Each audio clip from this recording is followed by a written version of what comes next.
Hello, everybody, and welcome to another episode of the Deadpan Diaries. We are all hustling and bustling. Cobra's got to chop some wood. I wish I was making that up. It's the part of the world he lives in, and he's got to do that. I know, right? It sounds so like manly. The way he said it was really funny too, because he's like, my internet's been going in and out, so I got to go outside and chop some wood. And I was like, for 2 seconds, I thought that those two things were related, Mm-hmm. but it's not. His internet's not wood based, not yet, not as far as I know. Are you sure? That's why the stream came on late, so sorry about that, guys. But this will be, not even impromptu. It's actually been pretty consistently at the same time, but usually we fire up the stream earlier. Anyways, Bronze was just ranting and raving about Knights of the Old Republic 2. Did you have more you want to rant and rave about for a new audience?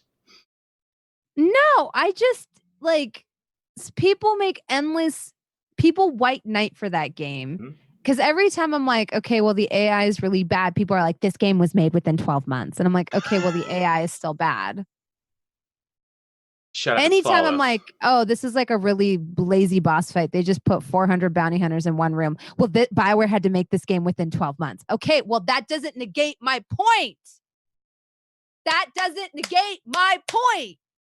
You stepped into it though. That's the Viper Sin. It's two things, right? It's an older game, so first of all, the people that enjoy that and watch it, either they still play it, in which case they're crazy, or B, they just have rose tinted glasses. They just remember it really well.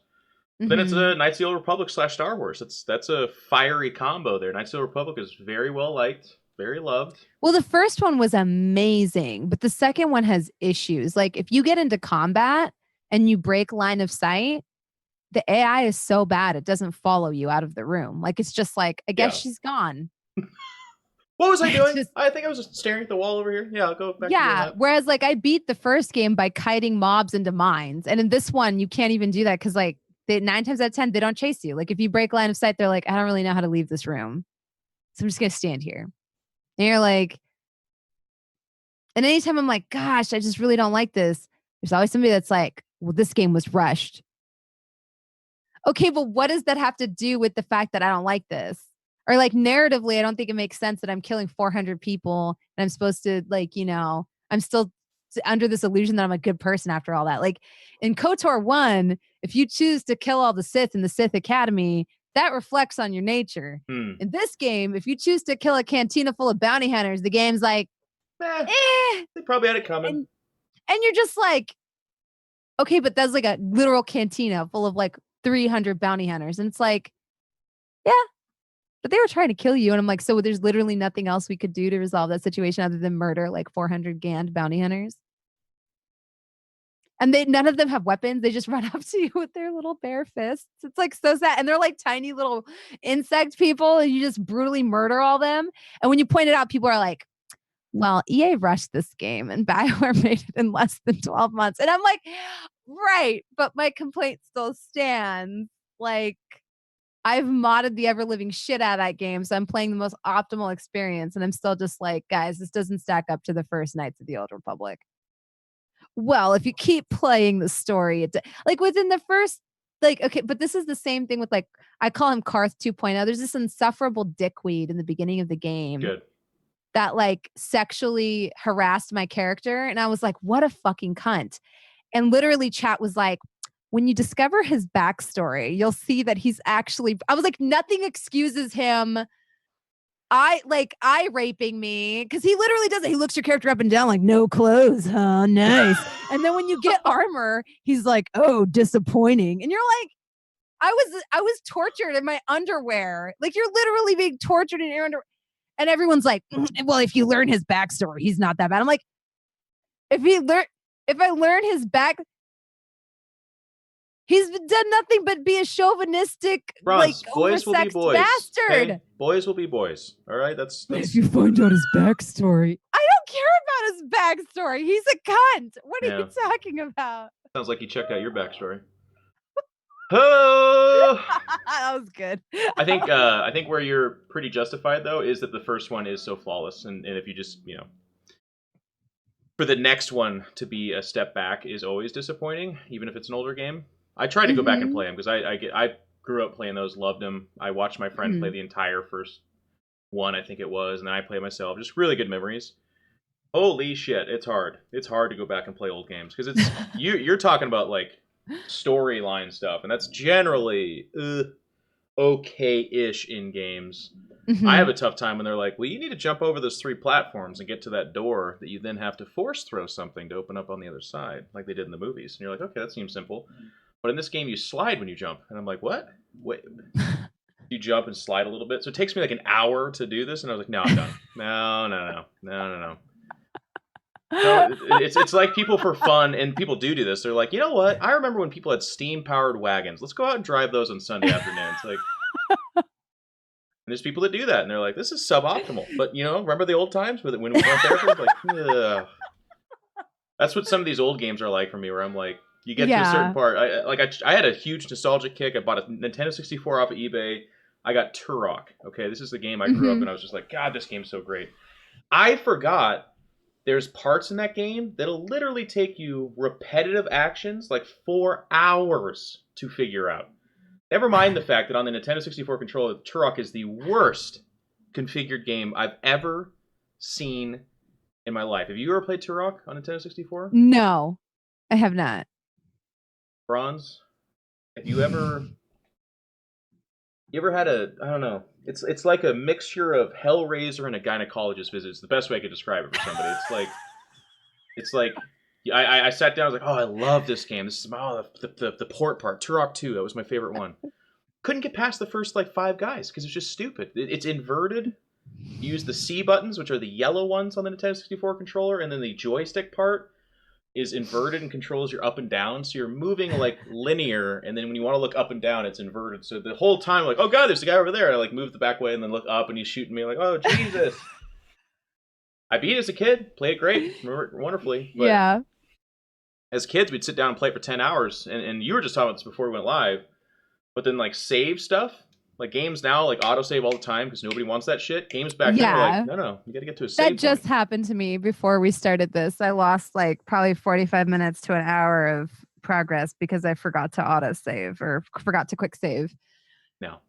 And you'll hit parts that feel like it's a check. Well, like the other thing is like, okay, so the game once in a while does autosave. It autosaves enough that you think to yourself that maybe you don't like, you know what I mean? Yeah, Like where I'm it sure does it's it fine. just enough Yeah. that you're like, oh, it probably saved. So you don't think to do it every time.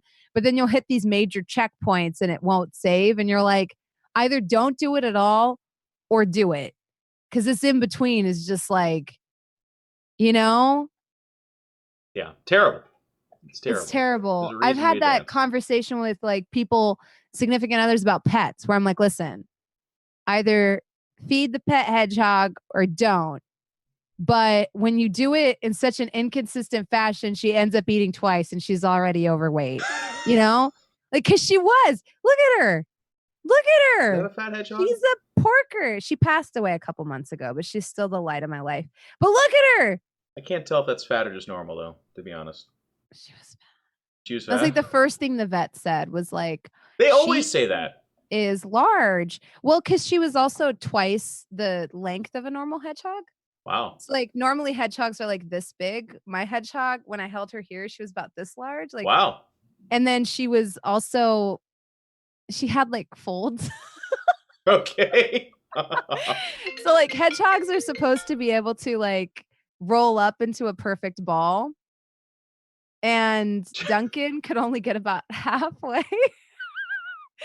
And partially, I think it was because she was tall, but the other part Yeah. was 'cause she had like a little bit of a roll there. I so we used to take her in all the time to like check her vitals, make sure she was okay, and she was kind of just genetically predisposed to being Yeah. a That's little what chunky, and I'm okay with that. I loved her chunk, she liked but her McDonald's, you would say, she too. She does liked her not need to be fries. fed twice. You know, like definitely not need because she's the type that'll fucking polish that shit off and eat the second Yeah. helping. She's not like a normal pet that's like, I already ate today. No, she'll fucking suck down both portions like it's nothing. Just like either don't feed her at all so that I know to feed her or feed her. But this inconsistent once in a while, she's getting double fed, and this is not what she needs. Led to her obesity. Yeah, probably contributed a little bit. Hmm. Well, you were also at a D&D thing this past weekend. How was that? Was that fun? It was good. It was really good. Yeah. Like just 1 or 2 days, right? It was very short.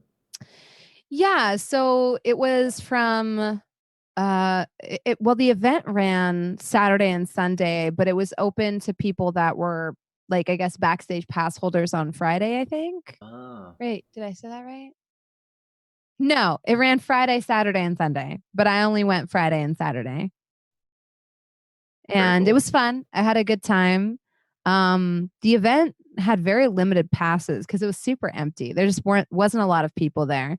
And I think like the thing that probably rubbed me the most wrong way Hmm. was like there were so many people on Twitter complaining like as content creators that they didn't get invited. Hmm. And I was just like, I wasn't invited last year and I didn't like You didn't complain online complain, about it. but you celebrated in your victory, we would say. Did I? You were saying from not being invited to opening, To bitches. opening, yeah. Like, yeah, I was not invited and now I got to open, which was like super huge, but Yeah, rags I to wasn't riches. on Twitter like, I do a lot of D&D content. I should have been invited. Like, I didn't do that. So I think Yeah. like, and I wasn't invited last year either. So I don't know. Like, it kind of rubbed me the wrong way where I was like, man, why can't y'all be happy for other people? Like, I don't Weird too, know. because I felt like they had some spots open up recently as well. So not enough DMs going out. Well, that's good. That's fun. I was just a boring ass guy and play a lot of Warhammer and stay at home. You guys will notice we don't have Eric here. He was gonna be on. He turned on his webcam, and I noticed he was wearing the same tank top as me, so I fired him. Eric's out of here. So he is in the chat. He's in timeout. You can wear a tank top. You just can't wear the same one. No, I'm just kidding. He's got some work to do. But we'll have him back on for sure. And other people too. That's the kind of funny thing. I actually had to do that. This show's been good for me as well because it's like we talk about these concepts and I talk a big game, but then these certain situations come up and I'm like, oh shit, I actually have to follow through with this like I talk on the show. So because Eric's Like wonderful. what? Well, so for an example, just to put it out there, is like he's a Mm-hmm. guest, and I'll pull back the whole curtain. I love having Eric on. It's not about Eric. It's more I began to get nervous that perhaps you would feel weird about me just continuously having him on, and then he becomes a host without having talked to you and all Mm-hmm. that stuff. So I was like, all right, well, what would we do on the show? We would talk about how we have to be out there and open with our communication. So I messaged Eric and I was like, hey man, we hadn't clearly said this, but I'm just getting ahead of the curve here. And, you know, as long as you're comfortable with this, you're a guest. We'll have other ones on eventually. He's like, yeah, of course. So it's totally fine.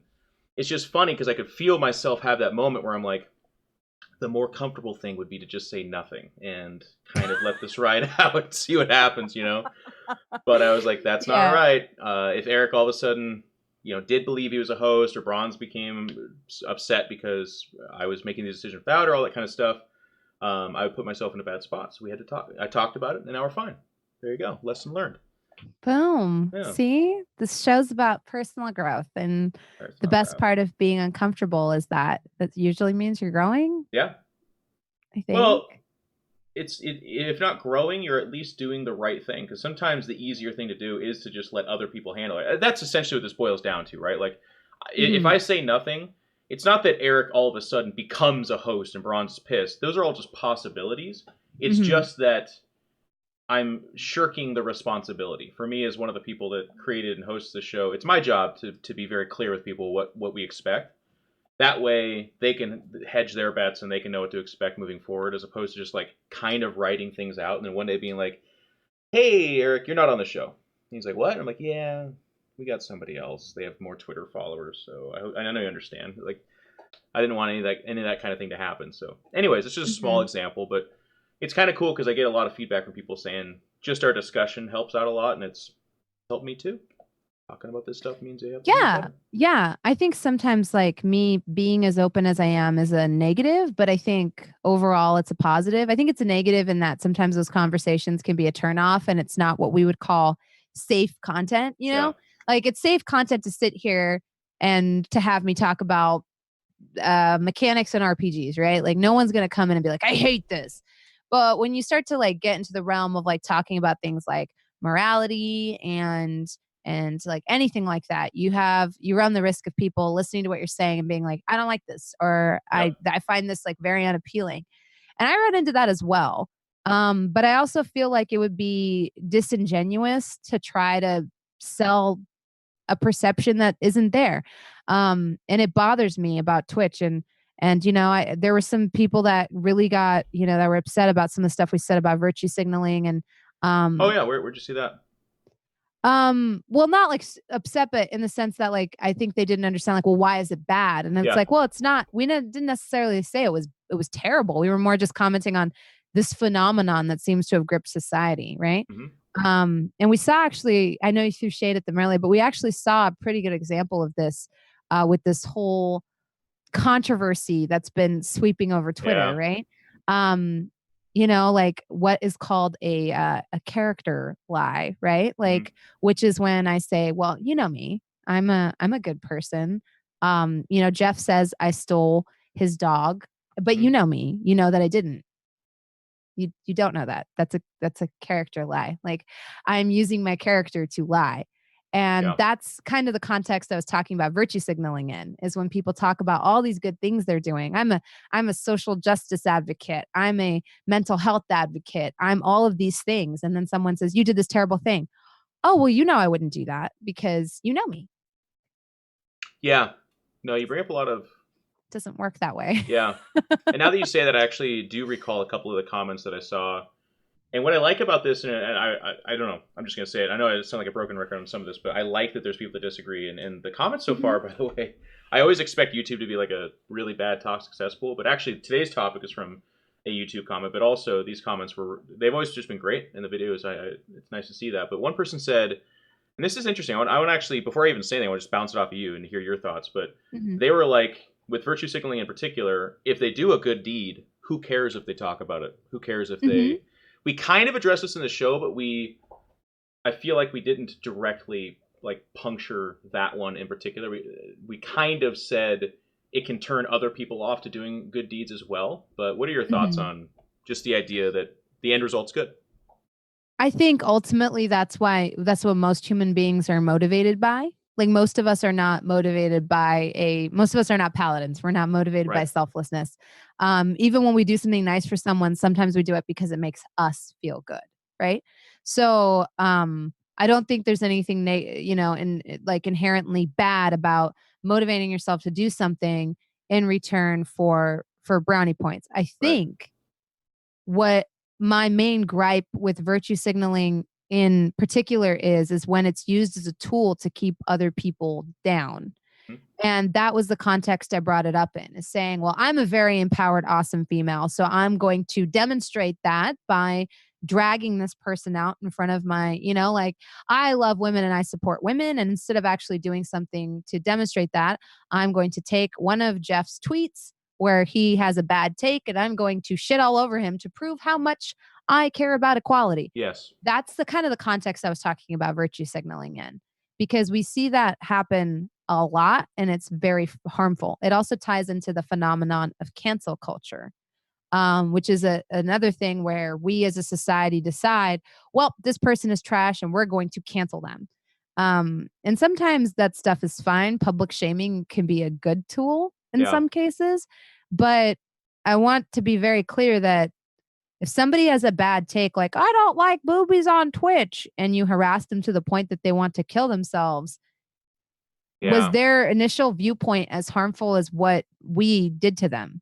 Right. And so a couple things on this. First of all, I really like your distinction because I think that's a place I arrived at as well. And I actually, a lot of our talks, it takes like a day or two for it to kind of soak in with me. I like the concept that virtue signaling as a pure concept isn't necessarily always wrong. It's how you use it. I think that's an important distinction. And your point, exactly that example, there's just going to be no defense for that, in my opinion. If someone's like, well, at the end of the day, if you do a good thing and you do, someone does something bad and you hurt them for it, then maybe they deserve it. It's like, no, I think there's more direct and responsible ways to do it as opposed to being like, look how good I am and how bad this person is for this one thing they said, that kind of thing. I agree fully. But so I guess we'll just be kind of clear about this. And we'll get into leadership. Don't worry, guys. Or leadership, as Kotor put there. He's got to chop some wood. Poor guy. It is leadership, though. The drama we're talking about is we don't necessarily. I guess we name a little bit. There's some folks that are going through some stuff very publicly, and the guy's name is Pro Jared. He's a pretty big YouTuber. He's a part of a D&D group. And it's just all out there. It's just all out there. And anytime that happens, the public disseminating is going to be pretty ugly, but it's all over the place, from adultery to abuse and then pedophilia. It gets pretty crazy. So what Bronze is talking about, what I was alluding to, is anytime that kind of stuff is aired out really publicly like that, you have people that are going to take takes of what's happening and say, this is the reason why that person is evil and bad. And because I don't do these things, or because I'm the victim of this, you must side with me and I'm a good person. I'm not going to go too deep into this, but just that concept in general is one that's pretty intimate to Bronze and I, but also to a lot of people in general, I would say. Social media or not, this is something that kind of happens. And it leads into that cancel culture, which there's always this defense that gets thrown out anytime this is talked about, where people are like, well, I didn't do anything that bad. It's not my responsibility. If they hurt themselves and all I did was say, you should be fired from your job, then it's not my fault. And I understand how people can kind of continuously wash their hands of that, but you have to be really careful, especially with how things snowball online and social media. If you're a part of that momentum, if you're a part of that in any way, shape, or form, it's not like the blood's on your hands per se. Some people could tell you that it is, but the other part is, what are you participating in? What are you doing? Because I'll tell you, in my walks of life, and I'd love to hear your thoughts on this, Bronze, but like most people that do shitty stuff generally aren't the shittiest of people. And I'm not saying that means that they shouldn't be punished or they're absolved of all guilt and crimes. That's not the case. But there's a lot of people that take snapshots of someone, see the ugliest side of them or a version of the ugliest side of them, and then decide that they are dead to the world. That I don't want anything to do with them. And there's some people that mobilize on that. They're going to call their job. They're going to call their family. They're going to message their companies, and they're going to just try to eliminate that person. And I know a lot of people in this chat or in the comments on YouTube and stuff like that, you're probably not those people. But if you help give momentum to that and let it reach out to the people that do that, it's bad. It's a weird thing to be a part of. What do you think, Bronze? I think Big topic. Well, part of it is that you don't get to ask for your private life to be private when you've benefited so much off of it being public. I agree with that part. Absolutely, yeah. If I was dating a high-profile YouTuber and they then elevated my career and they also benefited from both of us being content creators, I don't then get to sit back and say, well, this is a private matter and you need to respect my privacy, because I literally leveraged that to get to where I'm at. And I've thought about this a lot in my life. You know, I don't really date within the industry, but I can't help but look at a lot of popular YouTubers and notice that they all have, like almost all, especially women, like almost all of them have dated somebody that at some point helped them get 100,000 subscribers on YouTube, you know? And same thing with Twitch. And some of that is like people tend to date within their industry, and other is because honestly, it's just beneficial. Like it's an easy way to bump your viewer count by dating somebody that is also in the same industry as you, because you can pool resources in some ways and grow your businesses together. Do you think that's primary or secondary, though? Sorry to jump in, but like, do you actually think someone looks at somebody and is like, if I date that person, I'll get more followers? Do you think so? Oh, fuck yeah. I do think that. Well, I know it does happen. I mean, on a significant percentage. Do you think like 50% or more sometimes? Somewhere in that ballpark? I would say yes. Wow.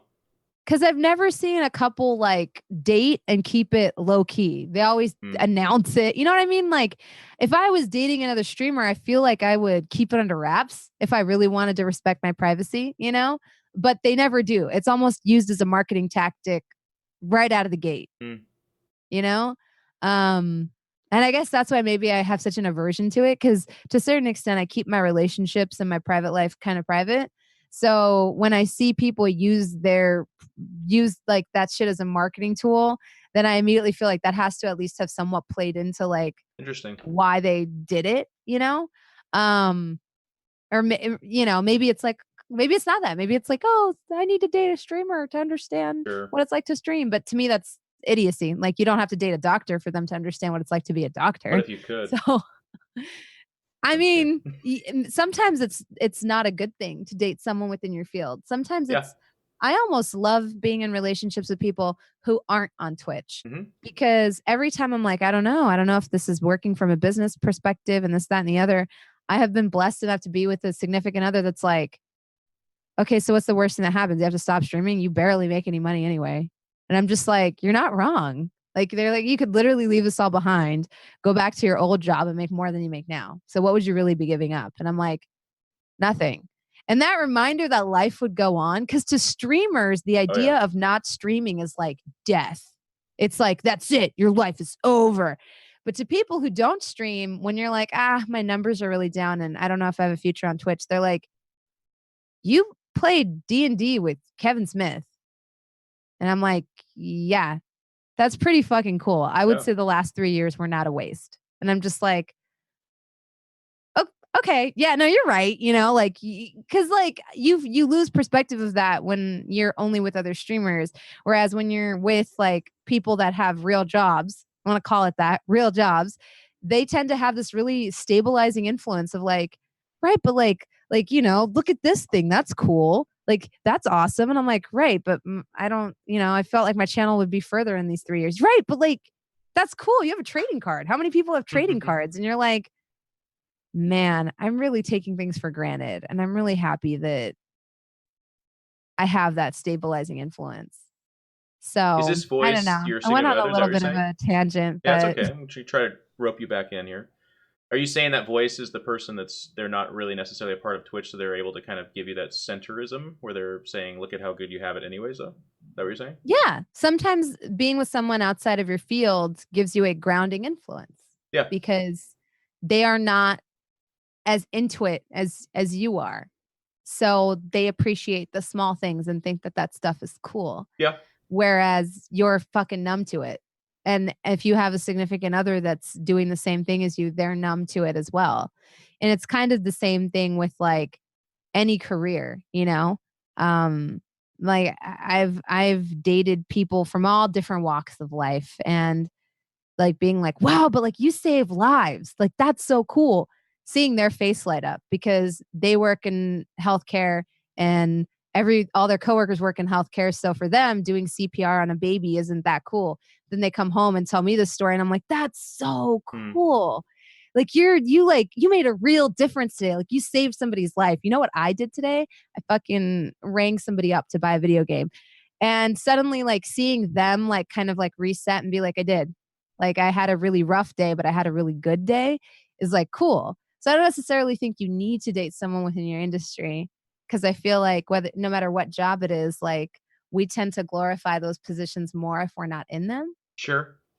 I would say there's pros and cons. I don't disagree with you. I guess Yeah. the pushback on this would be people in or around your profession can also sympathize. They can also provide support that perhaps someone ignorant to it doesn't. But there's a lot of ifs, ands, and thens and buts. Like Mhm. you could date a streamer and be a streamer, and they could be the most lovely, supportive, awesome person in the world that gives you that support when you need it. Or they could be someone like you said that is numb and dumb, or not dumb, but numb and dead to the dregs and the modernity of this, and then they can be a drag. So to me, I don't know. I've always had kind of the perspective of like it would be nice if there's an archetype. If I found someone like, oh, I don't date so and so. I always, whenever someone says it, I'm always like, I bet you I could find someone that you would, like, and you'd be like, well, I didn't think I would. It's like, so whenever someone says that, I'm like, yeah, sure, let's pretend for a little bit. Mhm. But as like a guiding light, sure, I can understand that because typically someone in this field or in that field could be this way, or you can Yeah. be like, I dated 4 people and it just found it doesn't work for me, and that can be your personal truth, and then and in that I can more sympathize. Yeah. But I always laugh when someone we had this talk earlier in our shows, but someone's like, yeah, I Cause I don't, do it a lot. I That's why know, Jeff always laughs. Cause I'm like number one to be like, I wouldn't date a streamer. And that's what started this, I think, is you were like, and I was yeah. like, no, I wouldn't. Someone, there's a streamer out there that can sweep you off your feet. I'm sure of it. But to be fair, and to your point, having generalities that you know to be relatively true, that's okay. I always Mhm. laugh. I don't know. This is getting further away from your point, just putting out there, but it's always funny when people are like, "Oh, I don't date blondes." I 5'5" or no, I don't do that. I'm like, fuck off, dude. There's people that'll walk in and you'll be like, "Well, I normally don't," but it's like, all right, stop. Like it It sounded cool to have it that would have to power, be a right? really cute streamer for me No, to bend my they rule. exist. They're out there. That's what I'm saying. That's Mm, what I'm saying. It's funny. And by the way, there's new streamers every fucking day. Like mm. musicians, rappers, athletes are all starting to stream. Get out of here, okay? Listen, I'm trying to be very nice and cordial, You'd but I'm have to look like certain. Rashida Jones for that to. Yeah, if only there was some beautiful women that streamed on Twitch. My God. Well, maybe someday, right? I don't know. Yeah, come on. Anyways, you can tell we like to go off on our tangents. Maybe that's why Eric's important, is because he'll at least get offended by something, and we'll have to get back on topic. But You can't just say that. That's so mean. he knows to laugh. That's not mean. Come on, it's completely in jest. Mm-hmm. Anyways, that's our. There he is. You're dead to me. We had a really lovely chat in the last one. If you want to check it out, and I should do this more. I should mention it's all up on YouTube and Control TV, and we do check the comments. And which leads me to today's topic. Actually, we did a talk on friendship a little while ago, which I later learned that my dad and stepmom listened to. Mm-hmm. Good thing that was not one about sex and relationships and shit. I think maybe it was. I feel actually. like most of ours aren't about that stuff. I think we've only had one that was about that. Yeah. Yeah. No, I think I actually think this is a show my family could watch without me feeling like I'm embarrassed. But anyways, in the comments, Mr. Gunner, who's a awesome guy, came up. He basically talked about his experience, and I'm paraphrasing. I don't have it in front of me, but I believe he said something along the lines of his job that he's been in for a while is moving him into a position of leadership, and that's something that he's typically not super comfortable with, but wants to rise to the occasion and, of course, excel at what he's doing. So he's trying to kind of learn and hear about leadership in general. And I thought this was a good idea because I think of the leadership concept and the discussion around that to be infinite, which is perfect for our show. So we can talk for 17 hours. But like immediately, and we'll go through topics, and I want to hear what Bronze wants to talk about and stuff like that. But like leadership doesn't have to literally be you're a nominated person that is in charge of others. There's other forms of leadership. There's like momentary leadership where you're witnessing something bad happening, no one's stepping up. Well, do you have the moral compass to be that person that's going to set an example and going to push against the wave of complacency that's occurring at that moment in time? Or there is that like professional leadership. How do you be a good workplace person that has leadership qualities and gives instruction? And then there's friendship leadership, right? Like sometimes even just in your social circles, it can go from something as unimportant and insignificant as like, where are we eating today? And everyone's like, I don't know, I'll eat anywhere. And then nobody says anything, to straight up to the top of the bullshit where, not naming names, but like this is a thing that occurs. Someone gets too drunk at a party and someone is about to take advantage of them or something like that. Now that can get outside of leadership and but that's what I like about the leadership concept, is that it actually kind of encompasses all of that. If people aren't going to do something, sometimes someone has to stand up and lead by example. That is a leadership. There's all kinds of examples. I'm not going to go through all of them because it's infinite. Mm-hmm. But Bronze, I want to just throw to you because we actually sometimes we do like a pre-talk about these topics, and I see where Bronze and Eric have been on these things. I didn't do that this time. So, what is interesting to you about leadership? I guess to start. So it's funny because this actually kind of happened in my chat just a couple of days ago, and I thought the timing was interesting. But we were basically talking about, I was telling horror stories from my retail job, and a lot of people in chat were commiserating with me, and somebody came in. I've never seen chat unite against somebody like that, for the record. And I was like, the last job I was at was so miserable because we were all overworked, and anytime you wanted to take time off, you had to find your own replacement. You had to find your own shift cover. And to me, I looked at my manager and I was like, what would you say you do here? Because when I did management, that was part of my job. That was something I had to worry about because I was salary, worried about covering people's shifts and stuff. Somebody in chat was like, oh, well, I'm a manager, and yeah, employees should have to cover their own shifts. And immediately there was like a wave through chat that was like, you're a shitty fucking manager. So when I think of leadership, I often think of what constitutes bad leadership versus what constitutes good leadership, and how a lot of leaders seldom want to lead. Yeah. Like, because if you're a good leader and you're going to lead, then you also know how much work that's going to take. I truly believe that. I will say I was a very crappy leader for a long time, and I always sought the titles. And then that for me marked the transition into being a good leader. was when I finally became a strong leader, I started to dread leading because I knew it would be 10 times the amount of work as not leading. Because good leaders, I think, lead from the front. Yep. And we all know bad leaders when we see them, which is why we all have stories of the terrible manager we had or the terrible team lead that we had on so many different projects. Yeah, So and what I think is that's like interesting. usually where my brain goes with that. Yeah. I think a almost important distinction to I don't know how important it is, but there's leaders and then there's people put into leadership positions, right? And that sometimes you'll have a manager. They're not a leader, but they are in a position of leadership, which is interesting in general. And you can kind of see that. It's funny. I don't know how to even quantify this or put it into words that are very good, but sometimes because I would consider myself a fairly natural leader. And one of the ways I know that is when someone just says, Jeff, do this, I prickle. I'm like, no. Whatever they said, no, I'm not doing that. But I've encountered people in my life where they're like, Jeff, do this. And they have a certain amount of charisma and a certain amount of, or perhaps legitimacy. And they've kind of earned that ability to be like, do this. And then there's an inherent trust that you have where you're like, oh, well, if that person says to do this thing, they know well. They have my back. I trust them and they mean well. So I'm going to do that thing. And I think just as a concept, that's kind of an important thing. It kind of goes to your example too. Whereas if you're a manager and you're in a workplace position, maybe you're not a natural leader, but you can massage yourself into a position where people trust your opinion and they want to do what you want them to do. I think that's a really important part.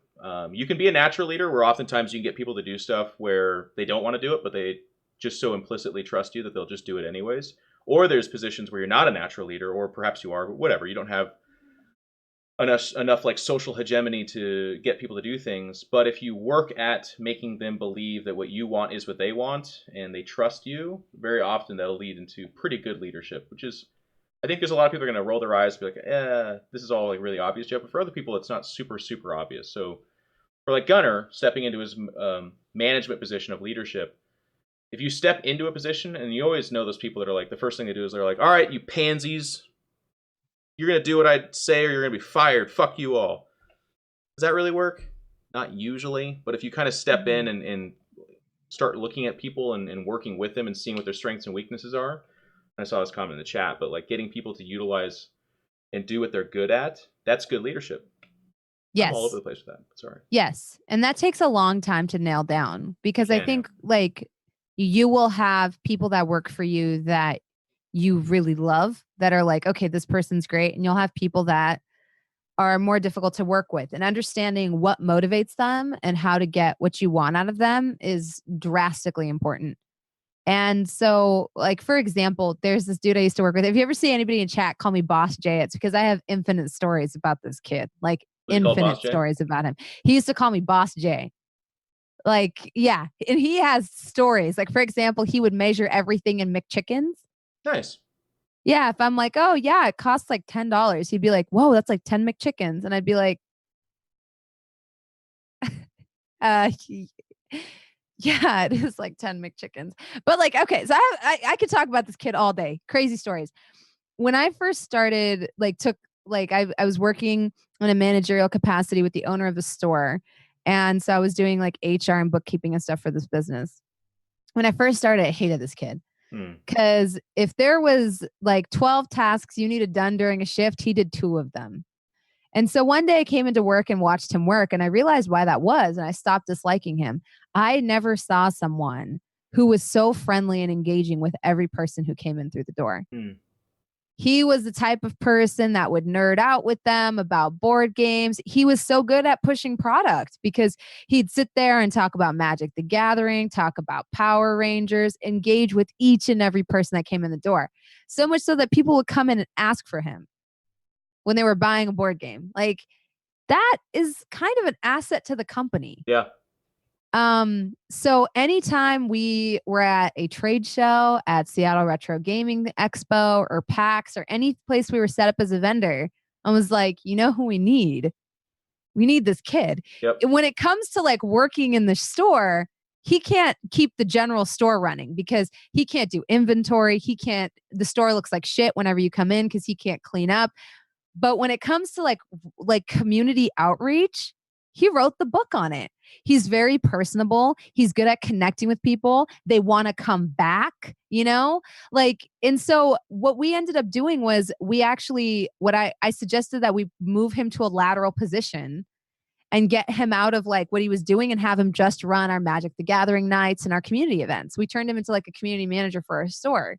And that was a position he thrived in because as a normal sales clerk, his till was never on point because he would get involved in conversations, give people the wrong change. Just he was so easily distracted that he couldn't do those things. But when it came to having conversations and relating to people, he was the best. Yeah. So I think that's part of leadership is instead of saying, well, this person's trash, their till is always off, they can't get their shit done, fire them. It's important to realize like, well, why are these things not happening? And what are the different things that motivate people? Some people are motivated by pay. Some people are motivated by feedback. Some people want to feel like they're appreciated, like they're an integral part of the team. Different things matter to different people. And so figuring out what people's strengths are, figuring out what makes them tick, and figuring out how to reward them in a way that matters to them. Is it a bonus or is it a day off? Because I can tell you there are some employees, if you give them Sunday off, they will be infinitely more happy than if you give them a $150 bonus. Because to them, maybe this is their second job and they don't really need the money, but they need the time. Interesting. So knowing how to reward people and how to motivate people is an important part of being a good leader. Okay. I'm going to throw a bit of a curveball at you, and I want to, let's hear what you say. Good leaders are manipulators. Mm-hmm. You disagree? No. Tell me why.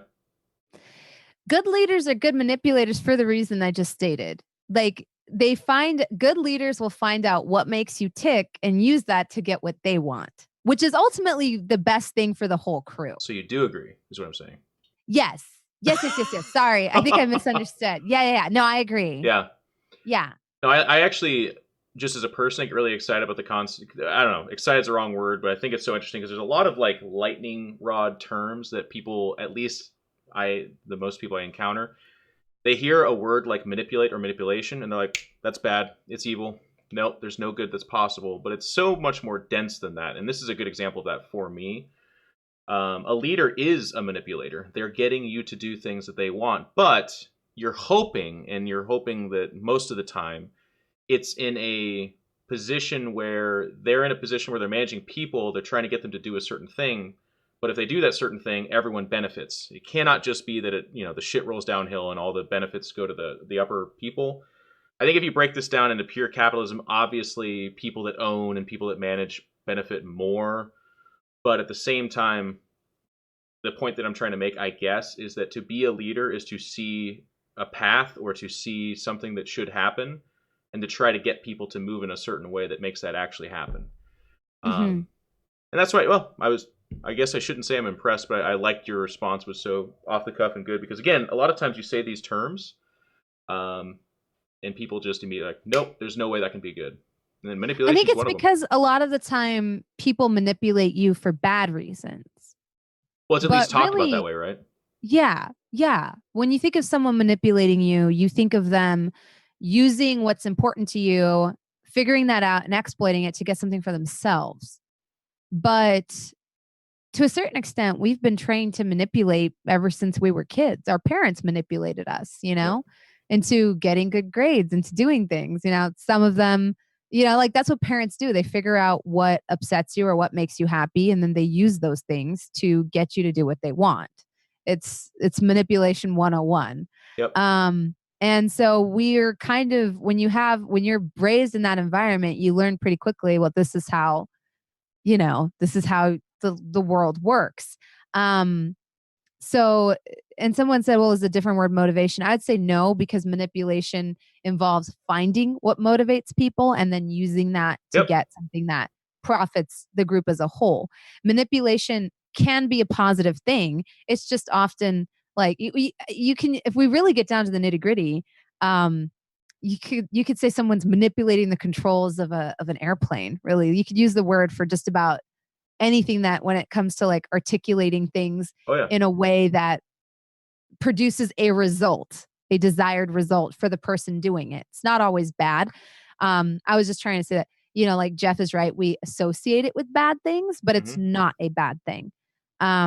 specifically when you involve humans, though, right? Like, I think Hmm. no one's going to be upset when you say you manipulate the controls of an airplane to fly it, but when you say I manipulate a group of people to get them to serve soup at a homeless shelter, they're going to be like, Yeah. you manipulated them? How'd you manipulate them? What did you Yeah. do? And you're going to be like, well, I held their families hostage and told them if they don't do it, they'll all die. It's like, well, that was probably a pretty bad use of it, but Yeah.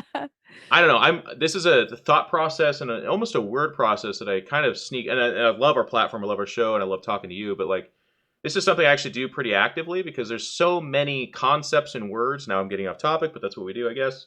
Hmm. Where the second someone hears something about that, they're like, nope, that's bad, that's wrong. Another one, biased. Anytime someone hears biased, they're like, well, that's wrong. You can't be biased. You're not supposed to be biased.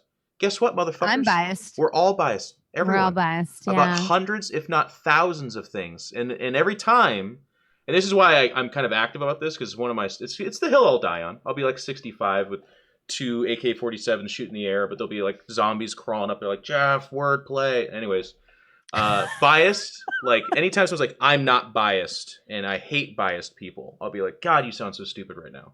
Yeah, I do Oh, that it's too. so Yeah. bad. Like We're all to biased. oh And I actually was like talking about this during my morning show. I was like, human beings were conditioned to be biased. Like, look up like yes. conditioned to be tribal creatures, very us versus them mentality.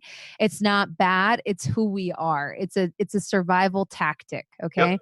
You take any group of human beings and we will other people. Like that is what we are conditioned to do is to these are ours, those are the others. We have to take care of these and not those, Yep. you know?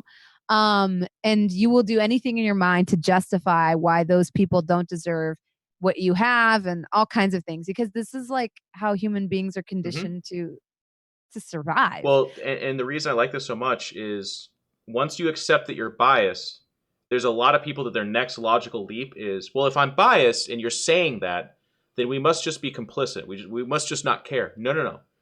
The actual thought practice and word practice from there is to then work on what makes you biased, be aware of it, and either harness it as per usual. Like if I see something that's red, my bias is that's essentially hotter, or it's probably not good to touch, or there's a warning. Work back from that. That's probably fine. If you're the kind of person that's biased and you see an old person and you don't think they're going to be able to do a job, well, maybe that's not as healthy, right? So start to be kind of active Mhm. about that and look at that and be aware of it. And that's the strength of having biases is that they speed up your life, obviously. Because if you were just like, no, I'm totally open to everything being possible. It's like, well, then you're not going to get out of your fucking house. Yes, yeah, You're not going to put your basically. shoes on because you're so like, wow, Mhm. I don't know. I don't know. If I put it on my foot, will my foot disappear? Probably not. Anyways, Which is why a lot of these things are better openly discussed. yeah. So when I did hiring and firing, one of my favorite things was doing it with a panel because that's when your biases become apparent. When you're like, well, for me, it's between these three candidates. Well, why not this one? Because it's a woman. It makes you think because then you have to Yeah. stop and be like, why not that one? Like for real, why not that one? Right. And that happened to us with somebody we were interviewing, and I was like, wait, did nobody put this person on their list? And they were like, no. And I was like, why? He was like really nice. He had great references, and they were like, one of the other people on the panel admitted they're like, he's homeless. And I was like, well, he's not going to stop being homeless if we don't hire him. Right. Like he was clean. He clearly has a place he's bathing right now. He just didn't have a mailing address because he's living in a van. Mm-hmm. I think we should give him a chance. And then we all sat down, war roomed, and he was the one we hired. They didn't realize they had an inherent bias against him. They just kind of dismissed him out of hand, the other two Yep. panelists. And I was the only person that was like, wait a minute. Why aren't we looking at this guy? Mm-hmm. And that's what made that question is what made them tick of like, wait, why aren't we looking at that guy? Because they basically, as soon as he mentioned he was homeless, their brains were like, nope. And Shut my up. brain was Yeah. like, We can. we can. Yeah. So acknowledging your bias is great. And knowing you have one is good because from there you can start to realize like, are you being unreasonable or are you being reasonable? And you can't do that if you don't acknowledge that at your core, you're probably a little biased. Yep. And that's We all why are.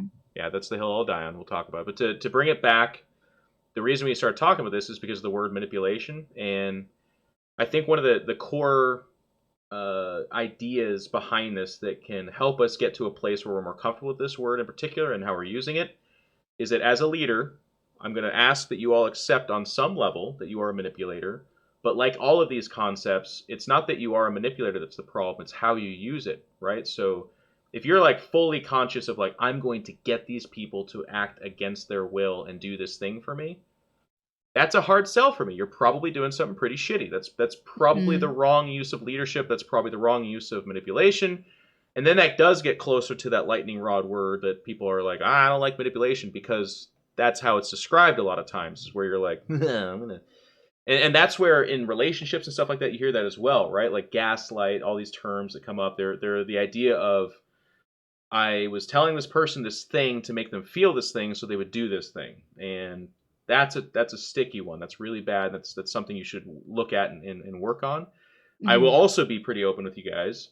Almost everybody does this all the time. It's not something that you can be like, wow, I woke up at 35 and it was the first time I ever gaslit somebody, or I was emotionally manipulating someone. No, no, no. You've been doing it since you were fucking 5 years old, probably. That's why it's so important to identify these things, talk about it, accept it, and then work on it. Mhm. And that's where leadership becomes really important as well. If to be a good leader, to be a person that's going to organize and manipulate a group to do things, you have to have on some, not have to, but you should probably have on some level the greater good, or at least that group of people's interests and ideas behind, and that then helps lends itself to being a good leader. And of course, there's examples against this, uh, but we have to get really silly for that. We have to talk about like wartime and like Soviet Russia and shit like that. But let's not. Let's just let's stick to examples we're probably going to utilize for ourselves. Anyways, I said Yeah. a lot. Go ahead, Bronze. No. I like that though. So when we talk about let's talk about why good leaders have to be good manipulators, Mhm. or why a lot of good leaders are good manipulators. I guess you don't have to be, but why it No. works that way. Yeah. It's because when you look at a team, you're looking at a team where everybody there wants something different, but you all need to produce the same result, if that makes sense. You will have people that work at a company or on a project that are doing it for accolades, or if you're at a company doing it for promotion. You'll have people in that same team that are doing it because they need the money. You will have people on that same team that are doing it because they're bored, like Right. literally they're retired and they are back in the job force, or they're working on their project because they have nothing better to do. And the levels of sort of enthusiasm you're going to get out of those people is all going to be different. At the end of the day, they all want the same result, I'm sure, which is to be affiliated with a successful project or to complete said task so that Hmm. they can all move on to the next thing, right? And that won't happen unless there's a good leader involved who can ascertain everyone's strengths and weaknesses, give them tasks that they can do, and also break down the overall task into smaller, more manageable tasks and delegate those to the right people. Hmm. Meanwhile, giving each person something that they want so that they can get the short term gratification before they get the long term one of the project being finished. I It's like like how a dense lot. and abstract we are with this topic right now. I know it's insane. It's Yeah. insane. Could be And a better. big part of that has to do with um like gosh, it it's you have to be so objective to be a good leader.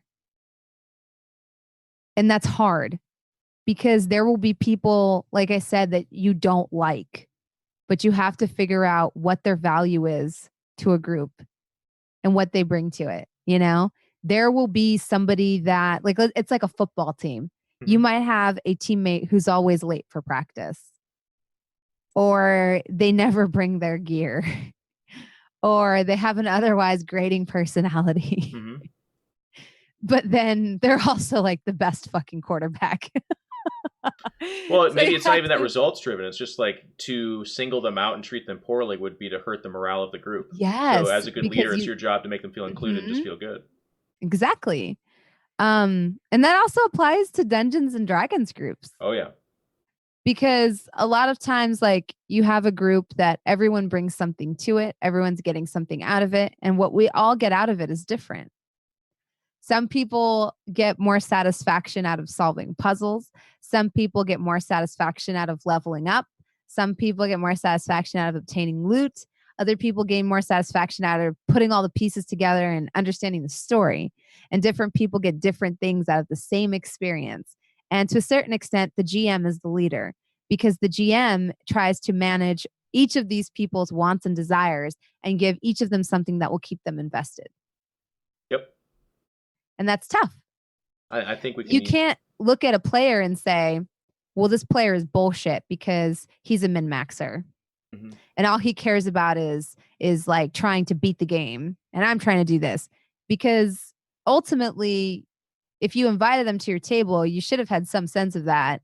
And you can't blame a failure on your part of acknowledging that, understanding that, and trying to scratch that itch to then blame it on the player. Because really, there's no wrong way to play Dungeons and Dragons. Right. So the same thing applies to like people in general.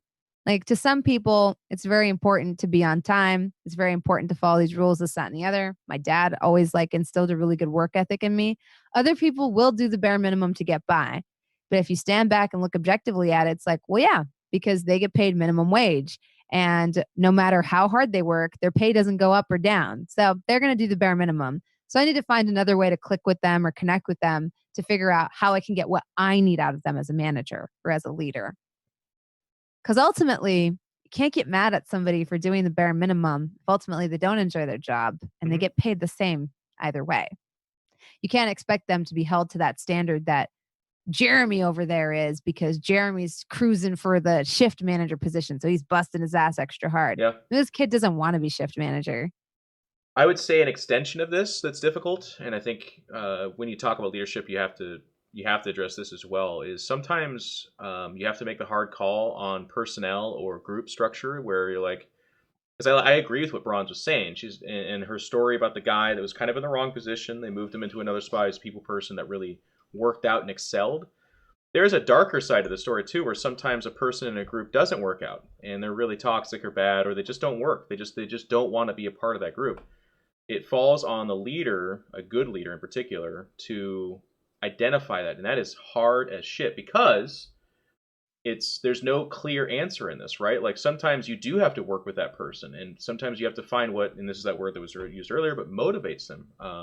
And maybe you can find better results, and maybe you can find them to work better with a group. But other times, and we can even just use something as benign as the D&D social structure. Like sometimes there's a guy at the table who is just kind of a shitter. And you like pull them aside, you talk to them. They're a min-maxer, okay. The story gets in that direction. They want magical items, cool. You give them magical items, but they're just kind of shitty. And you've talked to them. You've been like, hey, are you having fun? What's working for you? They're like, yeah, I'm having totally fun. Why? And they're like, well, some of the people are worried you're having fun. You're a little bit oppressive on this or that and that thing. They're like, okay, I'll try to work on it. Then they don't.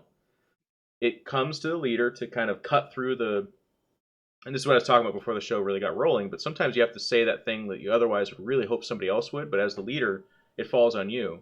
And as kind of a side, I'm getting all over the place again. I apologize. There's a lot of thoughts in my head, but sometimes the leader's not the person in the leadership position, by the way. Sometimes. Yeah, that was me. Yeah, sometimes the manager or whatever, let's use the D&D example again, the DM, maybe it's not them. Maybe they're not really identifying that this thing is hurting people and this thing is holding back on the group. And you are a person that's identifying this, and it's not that you necessarily go behind their back or whatever, but it's that you can find a way to try and help the group as a whole get to a better place. And to go back to the original extension I was talking about, but sometimes that person doesn't work there. And how you do that is also important, right? A bad leader corners them, puts their arm over their shoulders like, you're out of here, I'll kick your ass. Probably not the best way to do that, almost in any example. But a good leader could go to that person and be like, hey, we've worked on such and such. Do you have any ideas on how we can improve on this? You know, because right now this is bad. This is not working. And if they're like, yeah, I want to try this or that or this other thing, maybe you do, maybe you don't, or maybe it's too late, whatever. But sometimes someone has to make a hard call and be like, hey, I'm going to ask that you leave. I'm sorry, this is just not working. It's a fun hobby that we got going on here, and there's a few people that don't even want to be a part of it anymore because it's got really negative. We've talked to you about this in the past. We've worked on such and such things. It seems like it's not working. And you got to do that, even if you're not in a leadership position. Yeah. I have a similar example. When I was in Model United Nations, we were very much a team, and we're all trying to win. And so we had a captain or a leader, and I was not it, which was weird for me because sometimes I was kind of used to being that person. I was captain of the debate team, so I was like kind of thinking I'd be captain of the Model UN team, and I was not. And there was this girl who had this penchant for saying weird things and just being weird in general. So after committee would end, nobody really wanted to hang out with her, like at all. She was just kind of creepy, if I'm being honest. Okay. And socially awkward. Yeah. Well, she would say creepy things. Okay, creepy. Yeah. She was kind of creepy, if I'm just being totally honest. And people would come up with code names for her. And at one point they were like, well, we got to do this and then this. And then we got to like sneak out so that she doesn't see us. And I was like, this seems really hurtful. And they're like, what? And I was like, so we're just going to bounce and she's going to come down. Cause they were like, oh yeah, meet us down in the lobby in 10 minutes of the hotel. And they were going to take the stairs and leave her there. And I was like, that's crossing into the realm of hurtfulness. Like she's going to go into the lobby. And they're like, no, we're going to tell her like we got confused or something like that. I was like, no, she's not an idiot. She's going to know that we stood her up because we didn't want to hang out with her. And I was like, I'm just going to go talk to her. And everyone's like, Jasmine, no. And I did. And I was like, listen, we're all going to go to like a group dinner or some of the girls and I are going to a group dinner. There's a couple people that aren't going. And we just wanted you to know that you're not really invited. And she was like, oh, okay. And I was like, they wanted to stand you up in the lobby. And I just feel like you're an adult. And if we tell you, you'll understand. Now, this is when I was younger. So I was a lot more savage than I am now. Yeah. Now I would probably try to figure something else out. Verbal doilies. I was like, nope, I'm a straight shooter. And I was like, and she's like, can I ask why? And I was like, I'm going to be honest. You say a lot of inappropriate things. You make people really uncomfortable. And a lot of the girls don't like it. Yeah. I don't like it. You've said things to me that piss me off. And I really regret not saying them sooner. She's like, I could tell you don't like me. And I'm like, I want to like you, but you say things that make me not like you. Can I jump in real quick? What I find interesting about this, because what immediately, and to be honest, this is almost a concept that I hear a lot in your kind of stories, but I see, anyways, I'm not being judgmental because I see personal growth on this, but while it's raw, there's a lot of me that when I hear, we don't like this thing, therefore, like in this case, I'm wondering if anyone talked to her about it before, or if anyone said, but before you get in, let me finish. Because that's my initial reaction. But there's a part of me too that if we're being honest, and it's a part of that talk too about how like the word bias and people deny things inherently, there's also a side of this that kind of on that concept, sometimes you don't get to be told. And I think it's a really important thing to say out to everyone. I don't think that's the best. I'm not talking about a utopian existence in life where that would be perfect. I don't think so. I think the perfect existence is that if you're rubbing someone the wrong way, they address it, they talk to you, you have a chance to deal with it. But sometimes, and it's really important for the show and for us to talk about it, sometimes you don't get that. Sometimes it is exactly like Jasmine did back in high school or college or whatever that was. Like they come up and they're like, hey, you're weird, so you're not invited.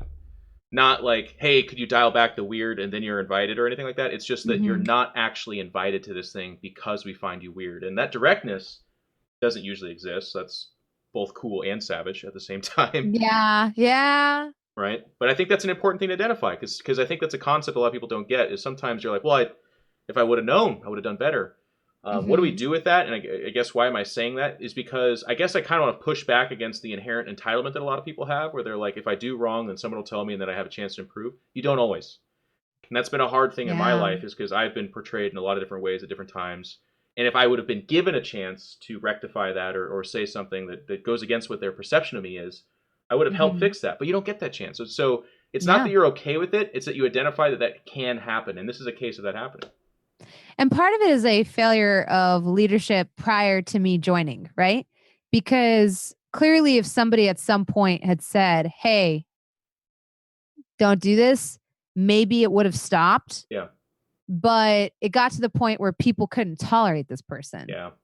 Because some people are just obnoxious. Let's be honest. Absolutely. And there you hit a point where it's like this person being there, you wear out the patience of people around you. And they had worn out their welcome. And to me, it was like, is saying this mean? Yes. Is leaving her alone in the lobby for 15 to 30 minutes worse? Yeah. Infinitely yes. I'm going to tell her nobody wants her to come. And you know what's a beautiful thing to identify the situation too is you as the leader in this position, and this is I think what holds a lot of people back. You put the burden on your shoulders. If you just go with that group, then she indiscriminately doesn't like you Hates guys, all of us. and it's shared amongst yeah. all of you. But because you put a face to it, there is a chance that she looks at you and says, "Oh, you're the one that doesn't like me, and now I don't like you, and now there's this awkwardness." And I was okay with that. Yeah, because up until that point, I was the one who butt heads with her the worst. Because it was always me, because she would always say something. I was the newest person on the team. She would say things I didn't like, and I'd be like, why would you say something like that? Yeah. Like it was always me that would be like, that's really gross. Like I remember for example, once I was sitting on my desk and she came in and she's like, I had a dream about you. And I was like, and I went back to it and she's like, you're like really like commanding. And I was like, don't ever fucking talk to me again. I was like, you're creepy. And she's like, what? I was like, that's if you realize, like, if you were a dude, I would have grounds to get you probably like in trouble with the teacher. Like, don't sit next to me. Go sit in another fucking seat. And I would say this stuff to her. So she always associated me as the face, but everybody else was saying these things behind closed doors. Yeah. The only thing was anytime she said anything weird to me or like, got close to me, I'd be like, don't fucking touch me. There's a personal bubble and you're fucking in it. Cause I was that bitch in college. Every time I hear these stories, I'm like, how are they so tone deaf with you in particular? Like, it would take me 10 minutes to see you destroy somebody. Don't tell me you had a dream about me. Like, I don't, like, you know what I mean? Like, I was just, my face when she said it too, because I'm a very expressive person. She's like, I had a dream about you. I was like, and then she's like, I get why you're so good at Model UN. You're like very commanding. And I was like, find another seat. Get the fuck up. Find another seat. And everybody else was laughing. Because they're like, oh, Jasmine. And I was just like, no, don't sit in. Find another fucking seat. Even my teacher was laughing because everyone else was just like, that's just her. Yeah. And we don't like her. And I was like, I don't care if that's just her. It makes me uncomfortable. I don't want her near me, you know? And so she did associate me with all of that hatred, and everyone else got to be the good guy, which is fine. Because that means we get to operate as a team. And not all be like, well, we want to go do this thing. We all want to go visit. Because we were in New York. Like, oh, I want to go visit the Empire State Building. But, oh, she's going to come along. Tell her to stay. Tell her she's not invited. Yeah. Oh, we can't just not invite her. Yeah, we can. Watch me do it. This is much better than having somebody stand in the fucking lobby for 40 minutes and then hate us all, because ultimately she's still a team member. At some point, I'm going to be on a committee with her. And she eventually, like towards the end of because I did Molly UN for 2 years, towards the end of the 2 years, she actually told me, she's like, you know what? I will never consider you a good friend, but I will always consider you a great teammate. Because every time we've been in committee together, I know you don't like me, and you've always put that aside so that we can create great resolutions and great position papers. And I was like, thank you. Yeah. It's like these people haven't seen Iron Man 3. Ridiculous. And Physicist brings up an interesting point in the chat too, which I really like as well, because this is taking your situation and kind of molding it into hopefully a little bit more, well, I don't know, an identifiable one, but like, this person sounds genuinely awkward and says really, really weird stuff. So it was actually potentially a nice fork in the road in her life or their life where you were like, you're not liked because you say this awkward shit, right? They have a gut check moment where they can be like, well, I hate everyone and they misunderstand me. Or they can be like, geez, okay, how do I talk? How do I interact? And hopefully the story is better for them moving forward. Not that I'm saying they need to be as savagely taught that lesson perhaps as young Bronze did, but it's a thing. But Physicist brings up an interesting point, and I identify with this a little bit too. Sometimes you're just an awkward motherfucker, right? Like sometimes it's not even that you're saying really creepy, really bad stuff that should get you completely ostracized. It's just that you kind of have a tough time in social settings. And that's where, again, a good leader can kind of step in. And this is a leader in a leadership position or not. And this is every example possible. This is work, social, it's D&D, it's whatever. But sometimes some people are just uncomfortable, and if you make them comfortable or give them a chance to communicate in the way they like to, you'll find that they're not as awkward, they're not as weird, right? Like For me as a person, I don't fully identify with that, but like this is gonna be weird because there's a lot of people in chat that have done this, and I apologize in advance. I don't like small talk very much. Whenever someone's like, "Hey, so like you play StarCraft? Can you talk to me about that?" Like immediately inside my head, I'm squeezing the life from their throat and I'm just chucking them off the cliff. Like, could not care less. And you can see like the death in their eyes. They're like, "Hey, Jeff, so you play Warhammer? Do you like models?" And I'll be like, "Yeah, I like models, dude." Anyways, that's created awkward situations, and and people will be like, "You're intense," or you're kind of mean, right? And it's because I'm not doing a good enough job of trying to make them feel comfortable and communicate in a way they want. I'm more centric on me and how I want to communicate and what kind of conversation I want. Then there's other events where I go and I get asked those incredibly mundane and terrible questions, or small talk, but with the understanding that that person's actually just trying to talk. They don't fucking care. They're not asking about StarCraft. They're asking about models. They just want to talk and they want to break the ice, and then they can get to something better.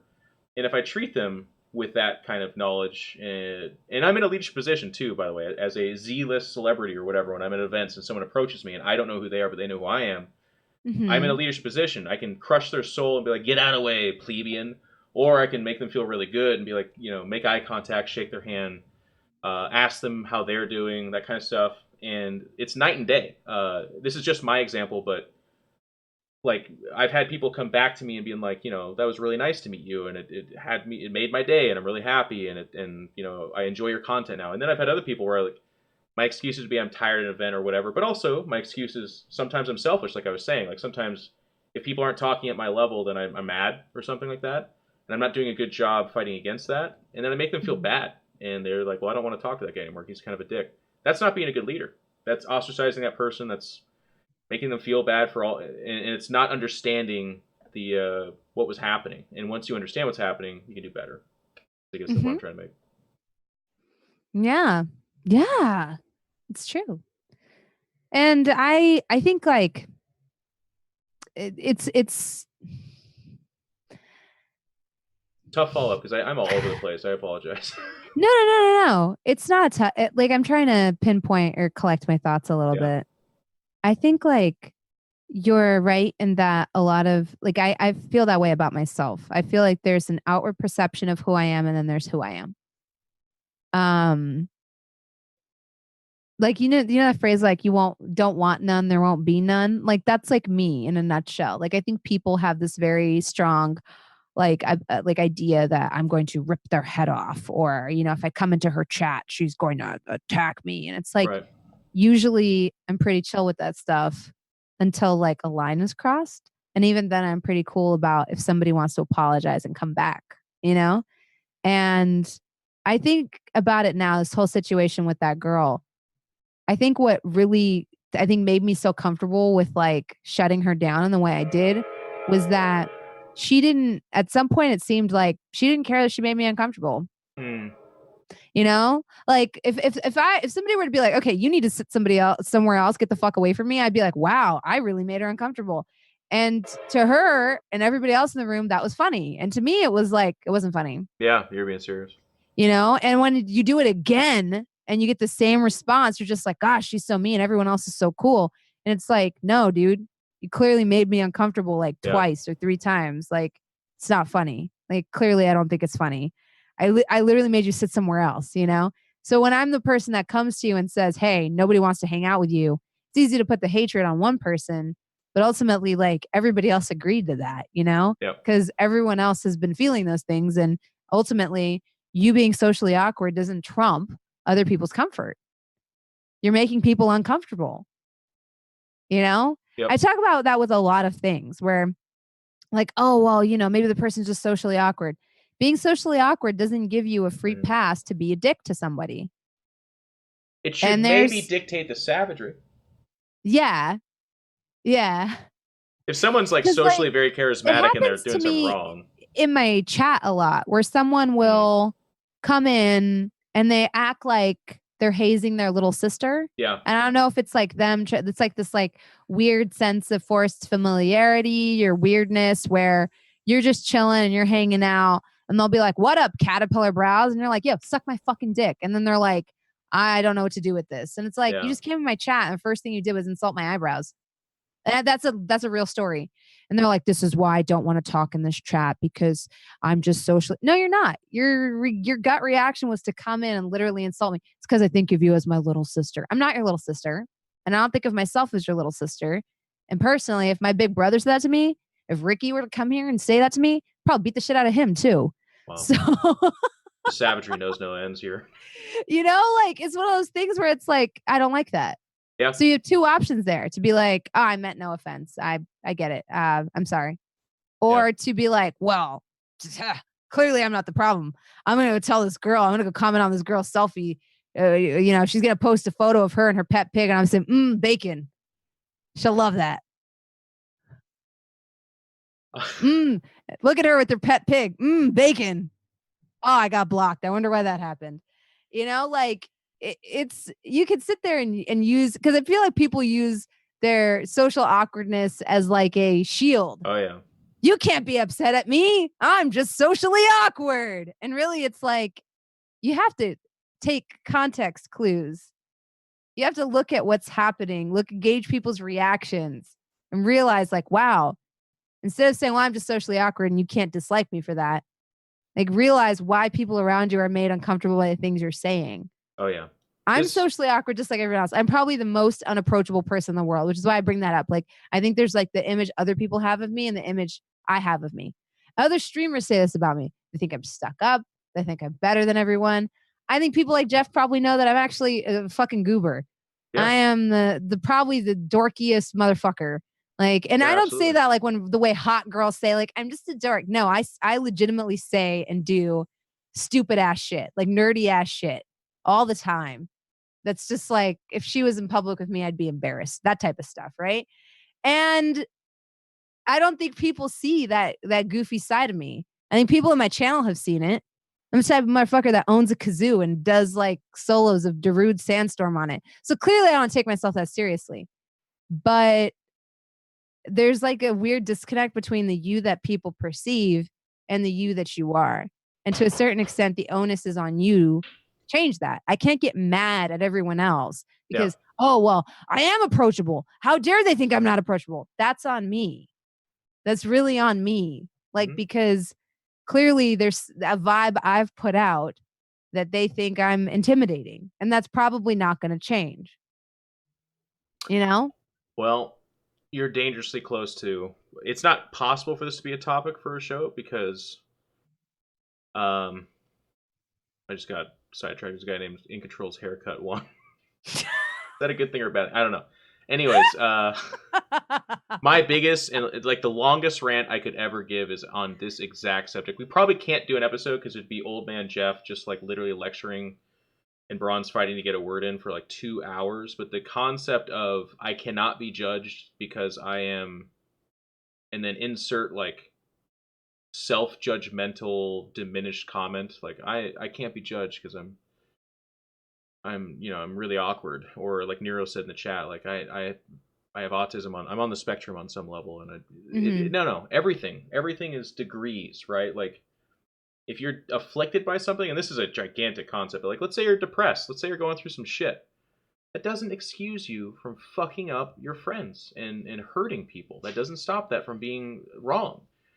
It's the beginning of a reason why it may happen, but for you as a person, and this cycles back to leadership, you need to be accountable for yourself. You have to be, and that is good leadership. That's also just being a decent human being. If you're depressed and you fuck up and hurt somebody's feelings, don't lead with, well, I'm depressed, so, deal with it, I guess. Be like, shit, I'm sorry. I'm going through a tough time right now. I didn't mean to hurt your feelings. I'm sorry. I'll do better. I'll work on that. I want to be a better person, that kind of stuff. But like Braun's saying, you could get every streamer on planet Earth, and you could, the concept of someone enters in, and they say something like overly familiar, socially awkward, and really, really ends up being bad. There are some streamers, and you're looking at 2 of them, that'll call you out, and we'll be like, no, that's fucked up. That's stupid. Yeah, gets me in trouble. Yeah, and then they'll be like, well, I don't like you. I'll never come back again. You're like, that sounds like that's a good idea. Not hurting my feelings here. Get out. Yeah. I think that's the core of leadership, is being able to assess a standard and hold other people to it. That's personal growth for me. That's always a sign of maturity more than anything else. Like everything Braun just talked about, like Because some of my favorite people in my chat are people that have come in and started with saying something really stupid. And then I'll be like, that's a really stupid thing to say. And instead of them being like, well, guess what? You suck. I hate. I'm gone. Fuck it. Like they do that thing. They're just banned. Whatever. They'll be like, oh, I didn't mean it that way. I'm sorry.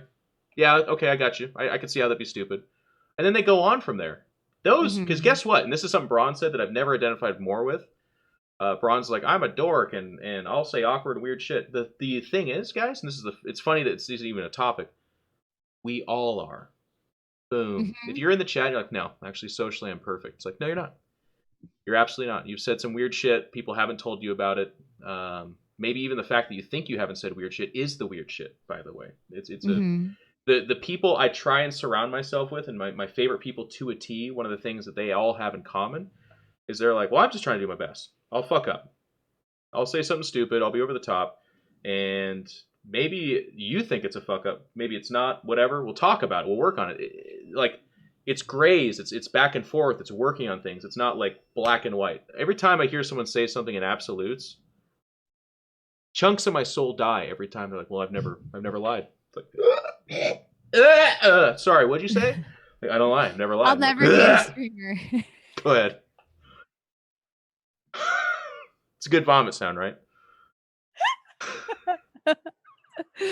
You know someone that said shit like that, though, right? Like, there's someone like, no, I've never lied. No. Yeah. I wouldn't do that. I don't. Actually, it comes up all the time when someone's like, I couldn't have hurt your feelings because I wasn't trying to. Or not even hurt feelings, just like, I couldn't have done that wrong because I didn't mean to do something wrong. And you're like, wow. I've lied. I'll say Of course it. you I've have. lied all the time. Lied because I was scared. Yeah.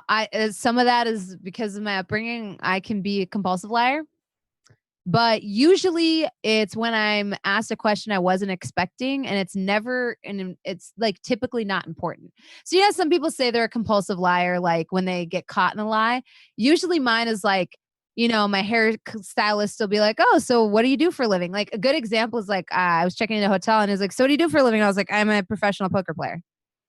At the end of the day, that didn't really, you know what I mean? Like, it's not like, oh, my significant other caught me in a lie and I'm like, I'm a compulsive liar. No, like usually, and I've been doing it since I was a child. Yeah. My parents would be like, where'd you get this? And I'd be like, I found it. And it's like, then they would think I stole it. And that's a real story. I'd go to my school, I'd get in trouble. And then my teacher would be like, I gave her that pencil. And they would be like, oh, Why'd you do that? Why didn't you just say that? Because I would come home with things and they'd be like, where'd you get that? I'd be like, I found it. Like, it was just like a weird compulsive lie. Like, I've been doing it since I was young, but it's usually with very irrelevant, stupid things. And some of that feeds into my messed up vision of myself now, because my parents had me convinced for a long time I was a bad person because I lied. Now, as an adult, I'm like, nah, dude, people lie all the time. And sometimes I was lying for attention. Like, my brother was talking about a school field trip and I wanted to talk about it too. So I made up a school field trip I went on. I didn't go on a school field trip. So then my parents would catch me in the lie. Like, really? I don't remember signing a permission slip. And then I'd start crying. And they'd be like, you're a liar and you're a bad person. But anyways. M. Night Shyamalan? That awkward girl in Braun's story earlier? It was Braun's the whole time. Person told her to fuck off and move? Another person. The whole time. Yeah. It was the roles were reversed. She's like, I'm writing down all the names of the people who laughed in the chat because that was me. You're all banned. She's like banning you all from there. Gonna die. Well, so again, to bring it back to the topic, but leadership is a gigantic, this was a particularly more rambling and incoherent, directionless talk, but I hope it was beneficial for some people. I think some of the takeaways, just to kind of put a ribbon on this and tie it up and put it away, is that there's this misconception that in order to be a leader, you're somehow like nominated or put in that position. It's official. It's a paid position above other people. Obviously, I'm limiting myself in what I'm talking about here, but I guess the point I'm trying to make is that sometimes leadership is an opportunity as opposed to an actual role or position. It's all the above, right? So we talked about socially how you can be in a position where your friends are about to really fuck up somebody emotionally, and just in that moment, you're called to be like a leader, to go to your friends and be like, that's not okay. And then also to go to that person and be like, here's what's happening. And it is happening, and I'm sorry, but it's because of this. And that's hard. And Ron said something really almost offhand earlier, but I think it's a pretty good barometer. If it feels hard and difficult and uncomfortable, it's probably a position, it's probably a moment of leadership. Now, I'm not talking about pulling a nail out of your foot. I'm talking about like if it feels like people are like, well, and there's so many examples of this. There's even one just using my mom. She had this group of friends. They went on a vacation every year, and it was this group of friends from college. My mom's like 55 now, so this has been going on for like 30 years, something crazy like that. Oh, One wow. year they wanted to go to a concert that was at a destination in like I don't know where, let's say Texas or something. It was an expensive concert, like $250 tickets. You have to fly there, you got to get a place. For the first year ever, they just didn't invite my mom because my mom's not well to do. She doesn't have a lot of money, and she's kind of always had a tough time in life with that. But they've gone to places that are more affordable, and that's okay. But this time, their pure example was it's not that they're doing something bad. They wanted to experience this nice thing they all could afford, but they knew that that would be hard on my mom, and it would be too weird to basically be like, "Hey, we're going to this place that's probably financially out of your capabilities." And Mm-hmm. then B, how do you even talk about that? Can we give you money? We don't want to give you money. It's kind of a downer that you can't afford this, so it's kind of weird. So what did they do? They planned this thing and didn't tell her at all, and they just went. And I'll tell you what, it fucking sliced up my mom real bad. It hurt bad, and it's because of the tradition and all that. But at the same time, if you scope back, you can see why they did it the way they did it, right? Mm-hmm. They're not evil people. They didn't target my mom and want to murder her. It's just that literally having a talk with someone about this with so much emotion behind it and so much awkwardness, right? Just the very idea of like, how do you tell someone we want to do this thing that you can't afford to do, but we've done for 30 years in a row? I understand it. But at the end of the day, one of them should have stood up and been like, Lorene, we would really like to do this thing. I kind of understand that puts you in a hard spot. I hope you can understand that, that's kind of where we're at, and we'd really like to do that, and we can't every Mm-hmm. year base it around what you can afford. That's a fucked up talk, and that's really tough. But that would have been infinitely better. So that to me is just an example of Leadership. yeah, leadership. It'd be so easy to just Leadership. say nothing, but man, when you see the result, it's bad. You know you're a leader when we're all like, okay, well, we've been working on this group project. Jeff hasn't really been turning in his stuff on time. I know he's a super nice guy. We all like him, but we're starting to fall behind on the project. Somebody has to tell him that he's got to turn in this piece of paper by Thursday. And when Yep. everyone goes quiet and you're the one that's like, I'll do it, when everyone sits there and there's a pause, that's how you know you're the leader. Yep. When it's like, oh well, we're doing this. I'm throwing a party for my mom's birthday, and well, somebody's gonna have to go pick up the cake, and everybody's like, there's a pause, there's an audible pause, and you're the one that's like, I'll go pick it up. That's how you know you're the leader. Well, there's another side of this too that we can expound upon. People will often be able to or will want to explain away leadership as well. They'll want to tell themselves they don't need to do that thing. So in your example, someone's fallen behind in their work. How often have we been in a group of people where we're like, well, they're fucking up, right? They're like, we don't need to Yeah. tell them because they should know. They know the due date. They're not getting it done. They deserve this. This is happening to them. In my mom's situation, it could be I'm so tired of feeling bad for her. Like it's been 20 years since the divorce. She should pick herself up. She should do better. So this is on her. How dare her make us feel bad about this thing? The examples are limitless, but I'll tell you what, and this comes back to like the center of who you want to be. If you're comfortable explaining away stuff like that, or and here's the thing, I almost say if you're comfortable, but I kind of maybe it's my still I have a little light for humanity inside my heart. Maybe I still believe just a little bit too much, but like probably everyone is not comfortable when you're in a situation where you're like, nah, fuck that guy, right? He had two chances already. I don't need to tell him anything. He deserves this. You probably somewhere in your heart are hearing, is that who you want to be?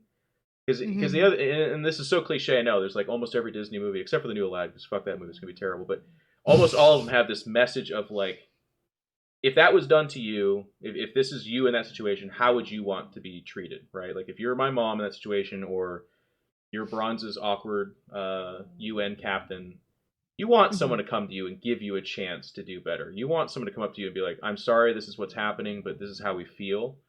As opposed to, and this is what almost always happens, just finding out, or just it just happens to you.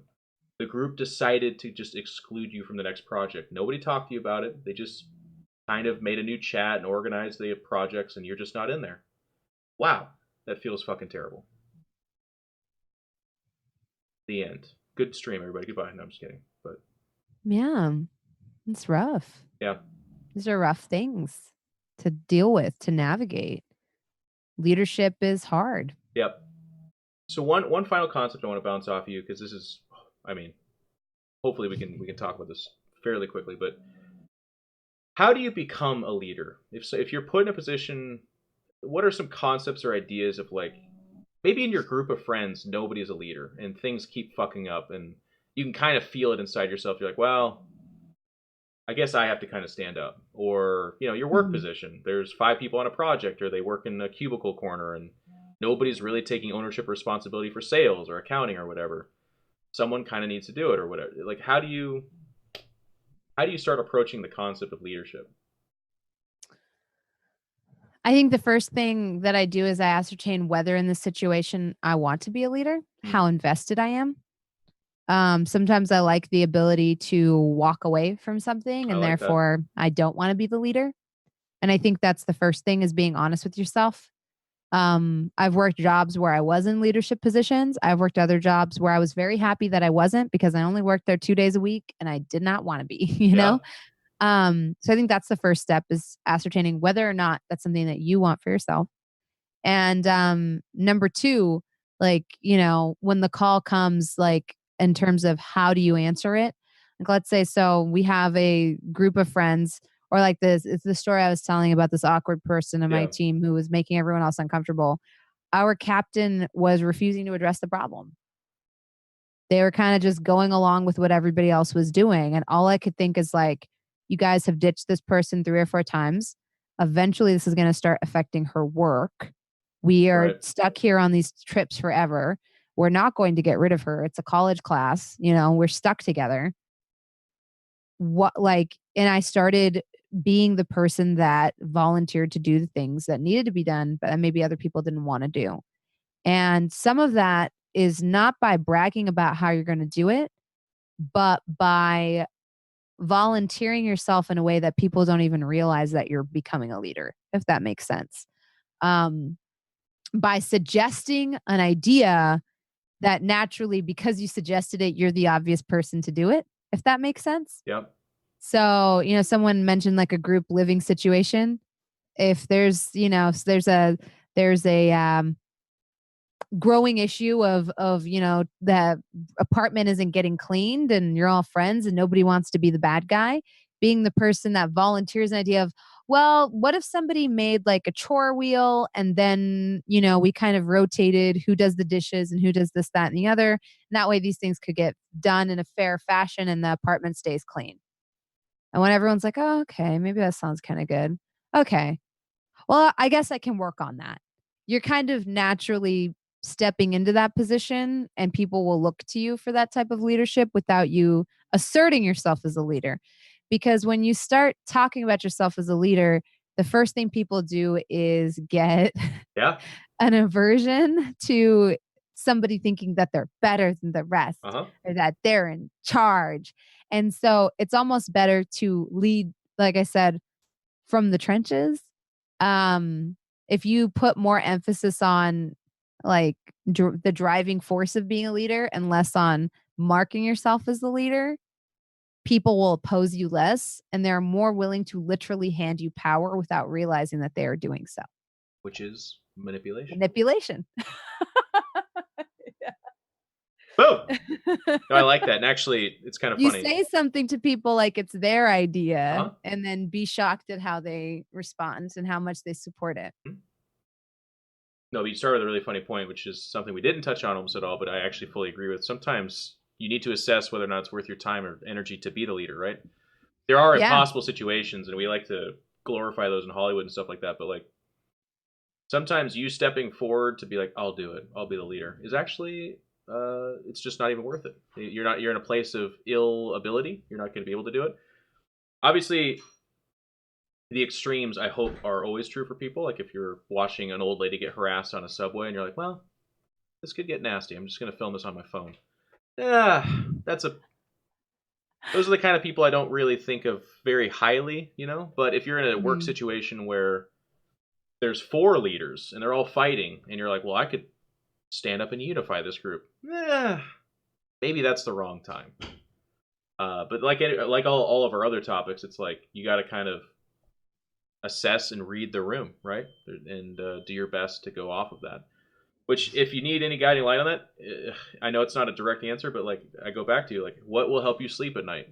If you're like, that's how I want to be treated, and that's how I want things to go down, do it. And that's the right time to at least try. You're not always going to be guaranteed success, by the way. And that was kind of our talk about that concept, basically. Like if you walk into a chat and you're like, Bronze, you've got roly-poly eyebrows. You're not guaranteed that Bronze will be like, wow, that's not how we talk here, friend. I like to generally have people work their way into a comfort zone before they start saying shit like that. You're probably going to get told to fillet her fictitious, or not, I don't know, penis. You know, like it's just something that could happen, so... That's life. You never know. And you got to try anyways. Well, good talk, Bronze. That was good. Leadership. Yeah, I knew we were never going to be able to arrive at any kind of like final place, but I hope the conversation was beneficial for everybody. That does it for leadership. It'll be up on YouTube in a day or two for the Twitch chat. Of course, if you're listening to this on YouTube, which most people do, then it's there now because that's how you're listening to it. And we'll keep on making great shows. Like I said, I don't have any plans. Actually, I think there's like a Tuesday coming up that we'll miss, but I'll figure it out. So we'll miss like one episode. But we're happy to make this content. Hopefully you guys are as well. Bronze, what are you up to? What's going on with your life? Make sure everyone go follow her on Twitter, that Bronze girl. One of the best GIF producers I've ever seen. Oh, yeah? You like my GIFs? You've got funny GIFs. I like it. Thank you. Very expressionful. Thank you. That's how I just grab them straight from my stream. Do you know who that girl you were sitting next to, by the way? She's been in the League. She's a big actress, kind of. Janina? Yeah. Have you ever watched the League? No. It's probably not your kind of show. I heard she was in the L Word too. Yeah. I think she's in a lot of things. She seems really awesome. I only know her from EA Battlefront 2. Like Star Wars Battlefront 2. She's the villain. Yeah. Wait. God damn, this might be a terrible moment in time. Chad, is that not the girl from the League? Can't remember. See. The League. Is that a show? Yeah. I'm looking it up right now on IMDb. Either or this is the most racist moment ever.